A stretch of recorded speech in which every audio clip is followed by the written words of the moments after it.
अच्छे होंगे। नमस्कार दोस्तों। तो इस साइकोलॉजी वीडियो लेक्चर में आगे आज बात करेंगे व्यवहार और संज्ञानवाद में अंतर। बाकी स्किनर तक तो हो गया था। तो व्यवहार और संज्ञानवाद में अंतर क्या होता है आप थोड़ा जान लीजिए। तो व्यवहारवाद क्या है? तो विषय वस्तु व्यवहार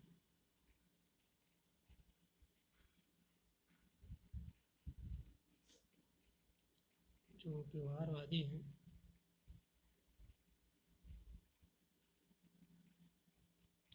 वह विषय वस्तु व्यवहार अनुभव अभ्यास उद्दीपक अनुक्रिया पुनर्बलन प्रशिक्षण को महत्वपूर्ण मानते हैं। ठीक, पहला है पॉइंट। और संज्ञान आदि ये क्या कहते हैं? मानसिक क्रिया। मानसिक क्रिया में क्या? संवेदना, प्रत्यक्षीकरण, छूना, समस्या समाधान, सोचना, संगठन, आत्मानुभूति को महत्वपूर्ण मानते हैं। दूसरा है अधिगम। अधिगम में क्या कहते हैं? अभ्यास उद्दीपक अनुक्रिया से संबंध से यंत्रवत होता है, क्रमिक होता है। ठीक। और संज्ञानवादी कहते हैं अधिगम सूचना संगठन से आकस्मिक व अवबोध से होता है। सोचना संगठन करेंगे उसके बाद आकस्मिक अचानक हो जाएगा, अवबोध होगा तब होगा। ठीक, ये है। तीसरा है अनुबंधन और पुनर्बलन को अधिगम का कारण मानते हैं। व्यवहारवादी व्यवहारिस्ट जो है अनुबंधन और पुनर्बलन को अधिगम कारण मानते हैं। ठीक। संज्ञानवादी क्या कहते हैं? संज्ञानवादी अधिगम समस्या समाधान की प्रक्रिया है, समस्या समाधान की प्रक्रिया मानते हैं। चौथा है पशु प्रयोग पर बल दिया। व्यवहारवादियों ने पशुओं पर प्रयोग किया, उसके बाद मानव के लिए बताया। संज्ञानवादी मानव प्रयोग पर बल देते हैं, डायरेक्ट मानव पे कहते हैं मानव प्रयोग करें। अब ये अधिगम का संज्ञानवादी उपागम या क्या होता है? तो संज्ञान सिद्धांत में इस बात की विवेचना की जाती है कि व्यक्तियों में स्वयं के प्रति और वातावरण के प्रति विवेक किस प्रकार विकसित होता है। स्वयं के प्रति और वातावरण के प्रति संज्ञान संज्ञान संज्ञान से याद रखिए, स्वयं के प्रति। संज्ञान मतलब खुद में होगा। प्रमुख विशेषताएं क्या है? बोध को महत्व दिया जाता है, विवेक या अंतर्दृष्टि पर। इस उपागम में अधिगम को जटिल प्रक्रिया माना जाता है। अधिगम एक जटिल प्रक्रिया है। इसके फलस्वरूप संज्ञानात्मक संरचना में परिवर्तन आता है। या परिवर्तन तीन प्रकार का होता है। पहला है विभेदीकरण।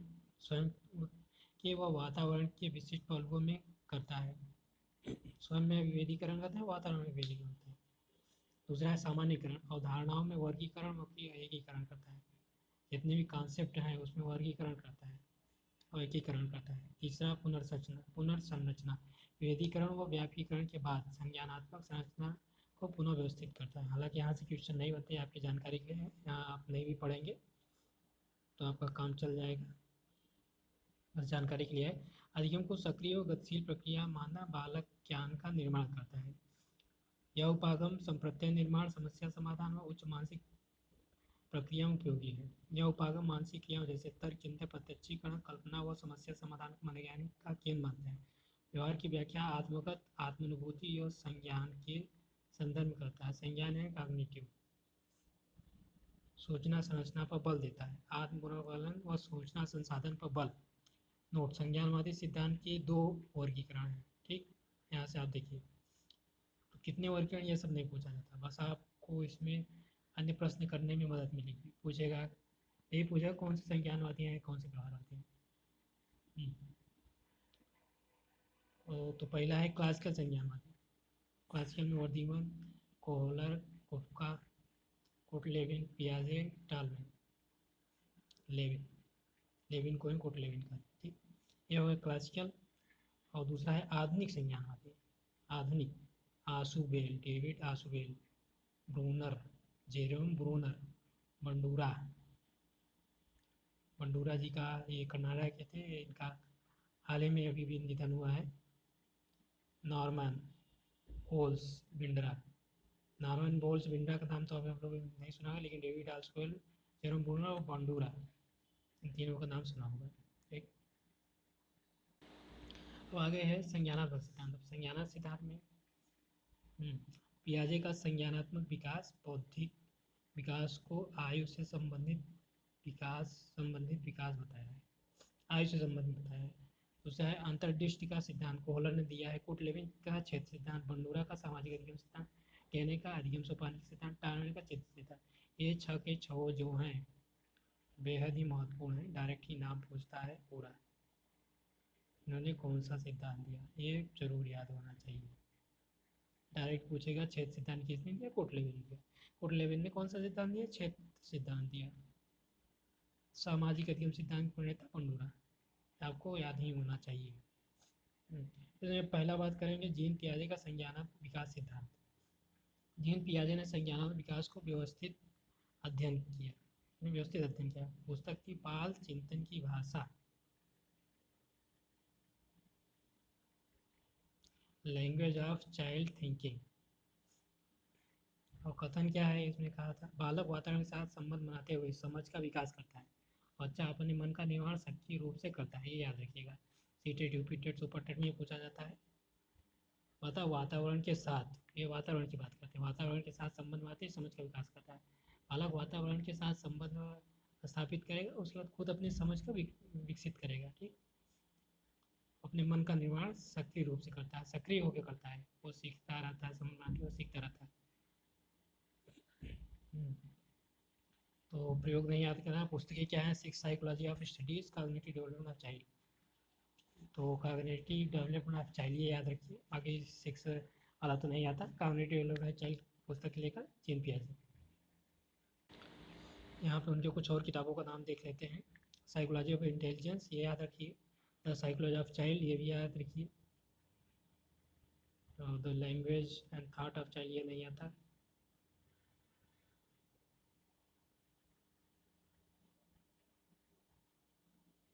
बस ऊपर दो याद रखिए, बाकी कुछ नहीं पूछा जाता, याद रखने की जरूरत नहीं। तो जीन पियाजे के संज्ञान विकास की दिनांक ये कहते क्या हैं, ये कहते हैं निम्न से उच्चतर चलता है। संज्ञानात्मक विकास है पहले छोटे से लेकर उच्चतर लेवल पर धीरे धीरे चलता है। इनके अनुसार मानव विकास के तीन पद, जैविक परिपक्वता, भौतिक वातावरण से प्राप्त अनुभव, सामाजिक वातावरण से प्राप्त अनुभव। जैविक परिपक्वता है उसके अंदर खुद की जो परफेक्टता हो तब बच्चा सीखेगा। भौतिक वातावरण से प्राप्त, भौतिक वातावरण से, जैसे अभी कहा कि वातावरण से सीखता है ना, तो भौतिक से जो प्राप्त अनुभव उसे कुछ सीखेगा। सामाजिक वातावरण से, समाज के आसपास जो वातावरण उसे कुछ सीखेगा। इन तीन पक्षों में संतुलन स्थापित करने वाली तथा संज्ञानात्मक संरचना में परिवर्तन करने वाली शक्ति स्कीमा है। यही देखिए स्कीमा है, जो हर जगह परेशान करता रहता है, यही स्कीमा है। इन तीन पक्षों में संतुलन स्थापित करने वाली संज्ञानात्मक संरचना परिवर्तन करने वाली शक्ति स्कीमा है। ठीक, तीन पियाजे क्या कहते हैं कि बुद्धि की व्यवहारिक व्याख्या करते हुए बुद्धि को अर्जित योग्यता बताया है। अर्जित योग्यता बताया है पियाजे ने। पियाजे ने बुद्धि को अनुकूलन और संगठन की प्रक्रिया को है। अनुकूलन संगठन याद रखिए, पूछता है संगठन क्या है, स्कीमा या बौद्धिक संगठन के संबंधित रूप को संगठन कहा है। एक स्कीमा और बौद्धिक संगठन संबंधित सबको मिला देंगे तो संगठन हो जाए, नाम ही संगठन है। इसको मिलाएंगे स्कीमा और उसके बौद्धिक संरचना है। और इनके पियाजे के संज्ञान विकास सिद्धांत की कुछ मुख्य मुख्य बातें हैं वो इस प्रकार हैं। देखिए स्कीमा, पहली बात तो व्यक्ति या वस्तु के प्रति व्यवहार का तरीका या ढंग स्कीमा है। इसको आप याद कैसे करेंगे, स्कीमा, स्कीमा इसको आप आप डिवाइड करेंगे तो आपको आ रहा है इसकी माँ। यदि आपके सामने किसी की माँ आ जाए तो आप क्या करेंगे, कैसा व्यवहार करेंगे, कैसा व्यवहार करेंगे, अच्छा ही व्यवहार करेंगे ना। क्या है व्यवहार का तरीका, इसकी माँ अगर आपके सामने आएगा तो आपका व्यवहार क्या रहेगा या ढंग क्या रहेगा, वही है स्कीमा। ठीक, याद रहेगा, भूलना नहीं। या दो प्रकार है व्यवहारिक, व्यवहारात्मक स्कीमा, शारीरिक या शारीरिक क्रिया क्या है, ज्ञानात्मक मानसिक क्रिया। मानसिक क्रिया आप शरीर से क्या करेंगे, शरीर की एक्टिविटी क्या करेंगे, और मानसिक दिमाग में क्या सोचेंगे, मानसिक एक्टिविटी क्या रहेगी। ठीक, नोट स्कीम्स क्या होता है, व्यवहारों का संगठित पैटर्न, संपठित पैटर्न जिसे आसानी से दोहराया जा सके, स्कीम्स कहते हैं। स्कीमा स्किल्स में अंतर है, जिसे आसानी से दोहराया जा सके वही है स्कीम्स। बालक स्कूल में प्रतिदिन ड्रेस पहनना, जूता पहनना इत्यादि, ये स्कीम दोहराया जा सके। प्रतिदिन ड्रेस पहन रहा है, दोहरा रहा है, जूता पहन रहा है, दोहरा रहा है। यहाँ दूसरा है अनुकूलन, एडाप्टेशन, परिवेश के साथ सीधे पारस्परिक क्रिया प्रतिक्रिया द्वारा योजना बना अनुकूलन। इन 3 प्रक्रिया में क्या है आगे बताएंगे। तो यहाँ से आपको याद रखना है, स्कीमा याद रखना है, अनुकूलन इसकी बात कौन करता है, जिन क्या है। तो अब अनुकूलन क्या है? आत्मीकरण, एसिमिलेशन, समांजन, समायोजन, एक्कोमोडेशन, संतुलीकरण, इक्विलिब्रेशन। आत्मीकरण को ही आत्मसातकरण कहते हैं, समांजन समायोजन एक्कोमोडेशन को समाविष्टीकरण कहते हैं। ठीक, तो एग्जाम में तो डायरेक्ट यही आता है, यही सब शब्द दे देते हैं, पूछ देता है कि बात कौन करता है, पियाजे करते हैं। पियाजे किसकी बात करते हैं, हमें कोई शब्द देगा। ठीक, ऐसे रहेगा।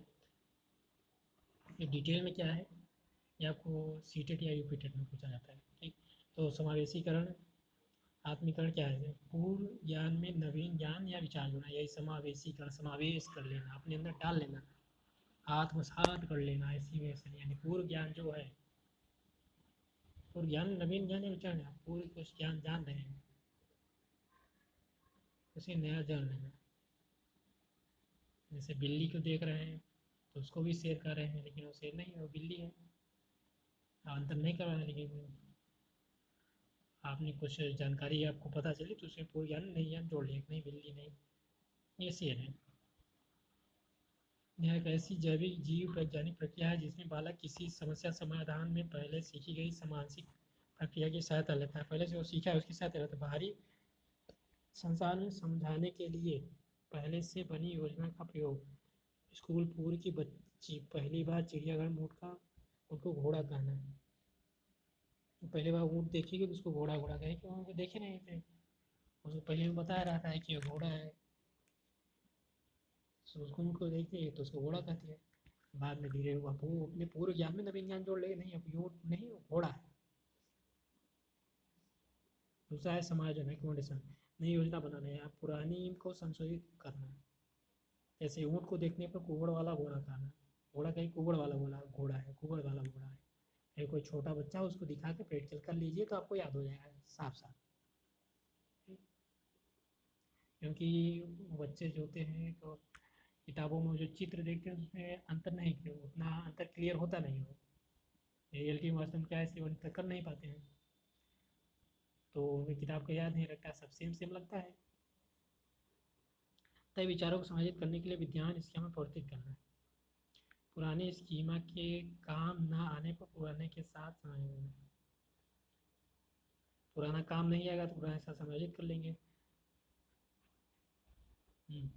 ऊँट ऊँट ऊँट कर रहे हैं, उसको ऊँट ऊँट कहेंगे। तीसरा है संतुलीकरण, समावेशी व समायोजन में संतुलन। जैसे वह बच्ची जब कुछ समय बाद किताब में ऊँट का चित्र देखने पर कहती है कि ऊँट, और टीवी में देखने पर भी ऊँट बोलती है, ऊँट और टीवी में देखने पर भी ऊँट बोलती है। यह मानसिक संतुलन की अवस्था आत्मिक और समन्वय की पूरक क्रिया संतुलन पैदा करती है। नई स्कीम विकसित करना और पुरानी स्कीम को परिवर्तित करना। नई स्कीम विकसित करेगी, मतलब वो घोड़ा न कहे तो ऊँट कहेंगे, पुराने परिवर्तन करेंगे। पहले वो घोड़ा कह रहे थे उसको ऊँट कहेंगे। विशेष क्या है, पियाजे के अनुसार सीखना क्रमिक और अवरोही, याद है क्रमिक अवरोही। संतुलन और अनुकूलन परिस्थितियों के निर्माण पर बल देता है। छात्र केंद्रित और शिक्षा व स्वाधिगम, सेल्फ लर्निंग पर बल दिया।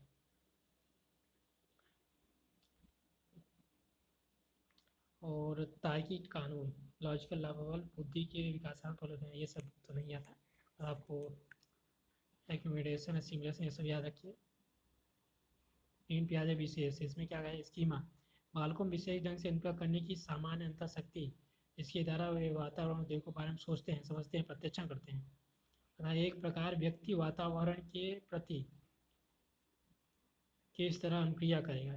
ठीक, वातावरण के प्रति स्कीमा, वातावरण के या कोई सीखे माँ आ जाए उसके प्रति क्या अनुक्रिया करेगा वो, और कैसे सीखेगा, यह स्कीमा तय करती है। स्कीमा में अभिव्यक्ति स्पष्ट व अस्पष्ट व्यवहार दोनों के रूप में हो सकती है, और इसके स्कीमा परिवर्तन होता है, यह परिवर्तन आत्मीकरण और समाजन में होता है। पियाजे के अनुसार सीखना का तात्पर्य संज्ञानात्मक संरचना व स्कीमा में अर्थपूर्ण परिवर्तन से होता है। ये सब उतना जरूरी नहीं है, वुड ने भी स्कीमा को वातावरण की सूचना, घटना, वस्तु की पहचान और व्याख्या को ऐसा किया।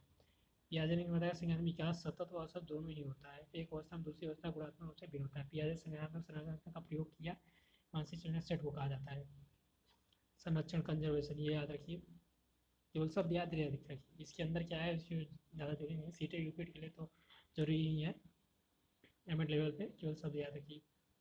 कंजर्वेशन, पियाजे के सिद्धांत का संप्रत्यय तात्पर्य वातावरण में परिवर्तन तथा स्थिरता दोनों को पहचानने व समझने की क्षमता, वस्तु के आकार रंग के परिवर्तन को उस वस्तु के तत्व में परिवर्तन से अलग करने की क्षमता से है। संरक्षण कन्वर्जेशन, मतलब बच्चा कोई चीज़ सीख रहा है, जैसे उसने घोड़ा के देखा तो घोड़ा को ही सीख लिया कि यहाँ पे घोड़ा है। अपने विचार को कंजर्व कर लिया, संरक्षित करिए। तो क्या कहते हैं जीन पियाजे, वातावरण परिवर्तन, वातावरण परिवर्तित हो गया तथा स्थिरता दोनों को पहचानने, परिवर्तन और स्थिरता, परिवर्तन हुआ और नहीं हुआ दोनों को पहचानना है और समझने की क्षमता, पहचानना भी समझना ही है, तथा वस्तु के आकार रंग के परिवर्तन को, वस्तु का आकार क्या है, जैसे घोड़ा का आकार क्या है, ऊँट का आकार क्या है, तो उसने यहाँ पे देखा घोड़ा का आकार क्या है, ऊँट का आकार क्या है, रंग भी देखा, तो ध्यान से देखा, रंग ही देखा, हाँ रंग क्या है उसका, परिवर्तित हो रहा है कि नहीं परिवर्तित, कहाँ परिवर्तित हो रहा है, को उस वस्तु के तत्व परिवर्तन से अलग करने की क्षमता। उसके बाद उसने उसके लिए अंतर करके संरक्षण कर लिया अपने विचार। अगला है विकेंद्रण, डिसेंटरिंग, वस्तु के प्रत्येक पक्ष और वास्तविक वस्तुनिष्ठ रूप से सोचना। जब वो सोचता है, विकेंद्रीकरण करता है, हर तरह से सोचता है, इधर नहीं, अरे ये तो घोड़ा मैंने बोल दिया, ऊँट कैसे हो गया। तो आते हैं पियाजे के संज्ञानात्मक विकास की अवस्थाएं। तो संज्ञानात्मक विकास की अवस्थाएं बातें हैं। पहला है जो इनका है ज्ञानात्मक, क्रियात्मक, संवेदनात्मक अवस्था, संवेदी पेशी अवस्था का ही नाम है। ये आप इंग्लिश में याद रखेंगे तो एक याद रखना है सेंसरी मोटर, बस इसलिए इंग्लिश वाला याद रखिए, या इंद्रिय गामा भी कहते हैं, इसी को हिंदी में इंद्रिय गामा, सेंसरी मोटर। 0 से 2 अवस्था, चाहे छोटा बच्चा रहता है तो उसकी इंद्रियाँ ही काम करती हैं, हाथ पर खूब चलते रहते हैं। इस अवस्था में बालक शारीरिक रूप से वस्तु को इधर उधर करना, इधर उधर करना, वस्तु को पहचान करने की कोशिश करना, वस्तु को पकड़ना, मुंह में डालकर अध्ययन करना प्रमुख है। मुंह में डाल के अध्ययन, सोचिए, हाँ सोचें वो खा नहीं रहे, वो अध्ययन कर रहा है। ठीक, तो इसलिए आपको यहाँ पे इतना ही याद रखना है। तो इस अवस्था में क्या क्या बातें आती हैं इस पर देख लीजिए विशेष। प्रथम 2 वर्षों में वृत्ताकार प्रक्रिया बार बार दोहराना कई तरीके से बदलती है। प्रारंभ में यह शिशु के स्वयं के शरीर पर केंद्रित, बाद में बहिर्मुखी होकर वस्तुओं को इधर उधर करने की ओर मुड़ जाती है। अंत में यह प्रयोगात्मक और सृजनात्मक होती है। बुद्धि का प्रदर्शन गत्यात्मक क्रिया व शारीरिक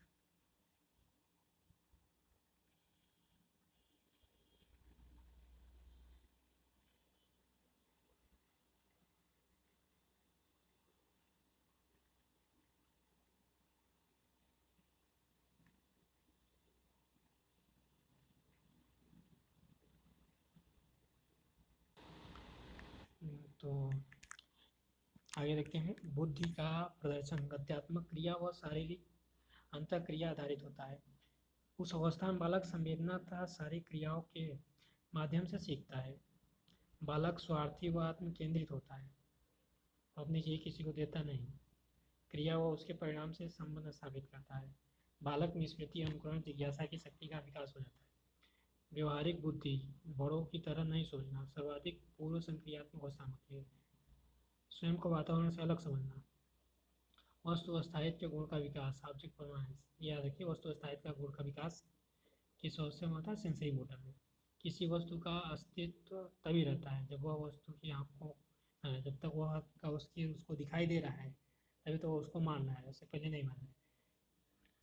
खिले, जैसे उदाहरण है, खिलौने को बिल्ली ले गई, बोल देते हैं खिलौने को बिल्ली ले गई तो मान लेता है कि ले गई बिल्ली, भले न ले गई वो, आप ही रख लिया हो, सत्य मान लेना वो 20, लेकिन 20-40 महीने में स्वतः अस्तित्व को मान लेंगे, लेकिन वो 20 या 24 महीने में वो माने कि नहीं बिल्ली नहीं ले गई, उससे आपने छुपाया है सेंसरी मोटर में, तो वस्तु स्थायित्व का गुण इस समय आ जाता है। अगला है प्राक संक्रियात्मक अवस्था। ये सेकंड स्टेज है, 2 से 7 वर्ष तक। एज जरूर याद रखिए, नाम याद रखिए। यह प्रारंभिक बाल्यावस्था के भाग होते हैं।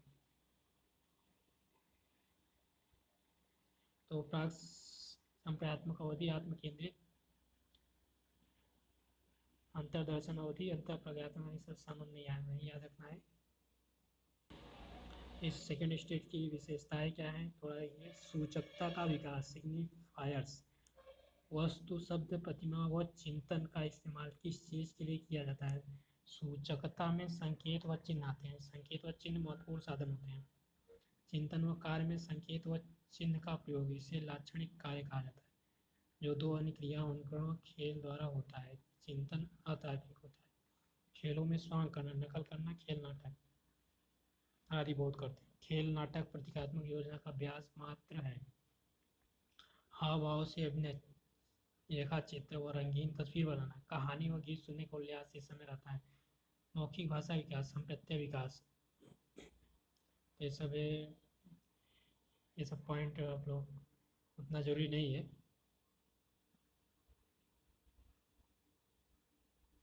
इसकी सीमाएं याद रखना है। आत्मकेंद्रित, इस उम्र के बालक, इस स्टेज में बालक आत्मकेंद्रित इगोसेंट्रिक रहते हैं। आत्मकेंद्रित क्या होता है? स्वयं के अलावा दूसरे के प्रतीकात्मक दृष्टिकोण को समझ नहीं पाना। दूसरे भी वैसा ही देखते, सोचते, अनुभव करते जैसा वे स्वयं करते हैं। यह विश्वास होता है कि इस समस्या को उन्होंने 3 पर्वतों की समस्या के रूप में व्याख्यायित किया। केवल याद रखना है, आत्मकेंद्रित की अवस्था होती है। दूसरा है जीववाद, फेमिनिज्म की अवस्था। आत्मकेंद्रित ही जीववादी सोच को जन्म देता है। निर्जीव वस्तुओं में जीवन के गुण होना जैसा विचार, भावना इत्यादि। गतिशील वस्तुओं को सजीव समझा, कल्पनाशील होना। भौतिक घटनाओं को मानवीय अप्रियाओं से युक्त कर देना, जैसे सूर्य बादलों पर नाराज है, सूर्य आज उदास है, बोल रहे सूर्य आज उदास है, सूर्य बादलों पर नाराज है। ये सब निर्जीव चीज़ें हैं, सजीव मान लेता है। निर्जीव चीज़ों को सजीव माना जीववाद है। स्वयं से बातें करना, ये याद रखिए। आत्म केंद्रित चिंतन, सचिंतन, इगोसेंट्रिक, ये याद है। केंद्रीकरण, कई सारी चीज़ें लेकर वो एकत्र करता रहता है, केंद्रित करता है। अहम भाव, स्वयं के दृष्टिकोण को महत्व देना। कोई मेरा पीछा कर रही है, आम का भाव, कोई पीछा कर रहा है, कर रही है। अगला है साधारण मानसिक ज्ञान, जैसे जोड़ घटाव, गुणा, भाग कर पाने, ये लोग कर लेते हैं, लेकिन इनके नियम को नहीं समझ पाते, लेकिन कर लेते हैं। ठीक, तलबद्ध तर्क नहीं होना, चिंतन सहज होना, भाषा सीख लेते हैं। प्रत्याशात्मक चिंतन, परसेप्चुअल थॉट्स, सहज चिंतन, इंट्यूटिव थॉट्स, ये सब याद नहीं रहेगा। अनपलटन याद रखना है। रिवर्सिबिलिटी का दोष, अनपलटन या पलटावी, विपरीत क्रिया का होना। जैसे 4 4 8 हुआ, परंतु 6/2 8 कैसे हो गया, 16/2 8 कैसे हो गया, नहीं समझ पाते। यदि इनके सामने कोई एक ये लाइन खींच दी जाए, दूसरी ये खींच जाए, तो पूछा जाए कौन बड़ी है, तो इसको बड़ी बताएंगे, क्योंकि दोनों बराबर है। ये एक दोष है, अनपलटन का दोष।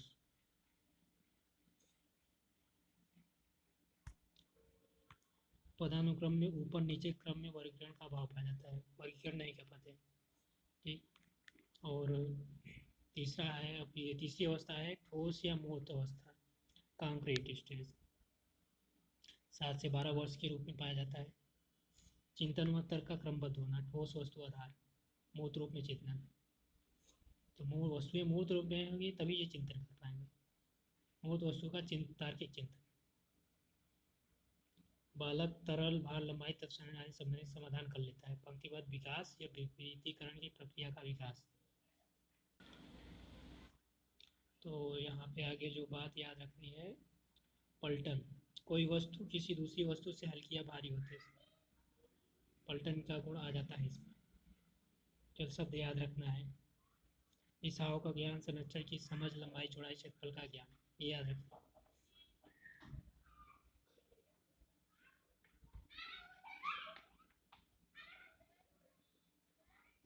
और चौथा है औपचारिक सक्रिय अवस्था, फॉर्मल ऑपरेशनल स्टेज। 11 से 12 अवस्था तो ऐसा तक चलता है। चिंतन में पूर्ण क्रमबद्धता, चिंतन में वास्तविकता व वास्तविकता का विकास, ये सब ये नहीं याद रखना है। परिकल्पना निगमन तक का विकास, हाइपोथेटिकल, ये भी यह नहीं याद रखना है। उदाहरण देख सकते हैं। संभावना से वास्तविकता की ओर बढ़ते हुए समस्या समाधान, संभावना पहले देखेंगे, फिर समस्या समाधान कर लेंगे। अब भाई किशोरावस्था में जा रहे हैं, जायज़बाजी कर लेंगे। पेंडुलम दोलक की समस्या का हल, परिकल्पना, धागे की लंबाई से लड़क रही वस्तु का वजन वह ऊंचाई जिस तक दोलक की खींचकर छोड़ा जा सकता है। पेंडुलम का प्रयोग है, यदि आप लोग हाई स्कूल में होंगे तो किए होंगे, वही ये बता रहे हैं आप कैसे उसका प्रयोग करना है। तो संभावना क्या क्या, ये सब चीज़ें, धागे की लंबाई, वस्तु, वजन सब दे दिए गए। उसके बाद समस्या समाधान कर लेंगे कितनी ऊंचाई तक जाएगा। और सभी समस्याओं पर तार्किक चिंतन, मूर्त व अमूर्त दोनों, समझ लीजिए। मतलब इस उम्र में जो लोग मूर्त पे भी चिंतन कर सकते हैं, मूर्त पे भी चिंतन कर सकते हैं। किशोरावस्था में आप जा रहे हैं, वह अवस्था 11-12 साल से ऊपर है, चिंतन कर लेंगे। अमूर्त चिंतन का विकास, अमूर्त नियमों के प्रयोग का योग्यता। अब सारी चिंतन, सृजनात्मक चिंतन, डायमेंश थिंक, ये भी आ जाता है। अब ज़्यादा चीज़ें इस उम्र में होने लगेंगी। संरचनात्मक व योजनाबद्ध चिंतन, हर तरह के चिंतन होने लगता है। निम्नतर का विकास, तो ये सब चिंतन यहाँ से नहीं पूछा जाता। केवल आप एज याद रखिए, नाम याद रखिए, बाकी इस चीज़ का है तो यही रखिए, हर चीज़ ये लोग करने लगते हैं इसे। समस्या समाधान, चिंतन, निरीक्षण, निष्कर्ष निकालना की योग्यता है, हर चीज़ के चिंतन करने लगते हैं। तो याद यहाँ पे 4 अवस्थाएं याद रखनी है। तो ये याद, चारों अवस्थाओं को आपको ये नाम याद रखना है, कितने से कितनी एज तक है आपको। इसके अंदर जो जो भी मेन पॉइंट है मैंने बता दिए हैं। तो पहले तो नाम और एज याद रखना है, बाकी ज़रूरी नहीं है। तो उसके बाद समय बचे तब याद रखिएगा, ठीक। तो इसके साथ ही मैं अपना लेक्चर समाप्त करता हूँ। आज के लिए इतना ही। ये आपको अच्छा लगा हो तो लाइक शेयर सब्सक्राइब जरूर करें। जय हिंद, जय भारत।